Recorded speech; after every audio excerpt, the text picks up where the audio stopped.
qadınlar bütün sahələrdə özlərini doğrultmalıdır və doğruldurlar da Azərbaycan qadınları. Azərbaycan dəmir yollarında çalışan qadınların siyasi açıqlanır. Tabii ki, bu araşdırmanı təbii ki araşdırıblar ki, qadınlarımız o sahədə məhz dəmir yolunda necə çalışır, neçə nəfərdirlər. Bugün Azərbaycan dəmir yollarının fəaliyyətə başlamasına 145 il ötür.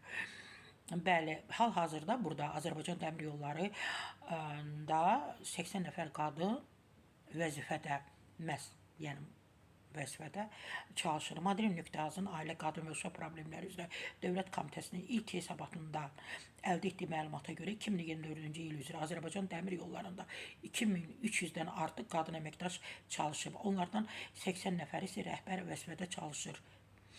Bəli, Azərbaycan dəmir yolları tarixində ilk dəfə qadın maşinistlərin hazırlanması istiqamətində artıq addımlar atılır. Hazırda qurumda 2 qadın maşinist köməkçisi kimi fəaliyyət göstərir.